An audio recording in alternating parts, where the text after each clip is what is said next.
ఒకడు చెప్తాడు, నేను లెక్కేశానండి 1,60,000 మంది సచివాలయ ఉద్యోగస్తులు ఉన్నారు ఈ రాష్ట్రంలో. ఈ సచివాలయ ఉద్యోగస్తులు 65,90,000 చిల్లర ఎంతో దగ్గర 66 లక్షల మంది పెన్షన్దారులు ఉన్నారు.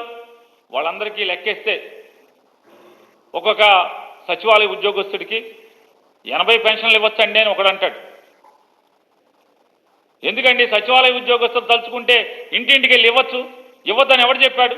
సచివాలయ ఉద్యోగస్తుల ద్వారా 1,60,000 సచివాలయ ఉద్యోగస్తులందరినీ కూడా వాడి పెన్షన్లు ఇవ్వాలి. కేవలం జగన్మోహన్ రెడ్డి కుట్ర చేస్తున్నాడు, జగన్మోహన్ రెడ్డి గారి ప్రభుత్వం కుట్ర చేస్తుందని మాట్లాడతారు. ఓరి మీ పాసుగోలా అసలు మామూలుగా నిన్నటి దాకా ఏం మాట్లాడారు మీరు అందరూ? చంద్రబాబు నాయుడు, పవన్ కళ్యాణ్, భారతీయ జనతా పార్టీ మీరు ఏం మాట్లాడారు? జగన్మోహన్ రెడ్డి గారు ఎక్కిన తర్వాత ఒక్క ప్రభుత్వ ఉద్యోగం నియామకం చేయలేదు. ఒక్క ప్రభుత్వ ఉద్యోగంలో ఒక్క యువకుడిని, ఒక్క నిరుద్యోగిని నింపలేదు. ఒక్క జాబ్ క్యాలెండర్ ఇవ్వలేదు. అసలు ప్రభుత్వ ఉద్యోగాలు నింపలేదన్నారు. ఈ సచివాలయ వ్యవస్థ ఎక్కడిది? నువ్వు పెట్టావా చంద్రబాబు నాయుడు?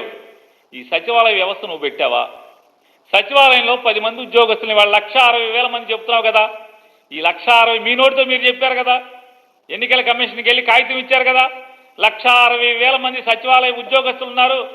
జగన్మోహన్ రెడ్డి గారి ప్రభుత్వం కుట్ర చేస్తుంది, ఈ సచివాలయ ఉద్యోగస్తుల ద్వారా ఇంటింటికి పెన్షన్ ఇవ్వచ్చు అని మాట్లాడారు.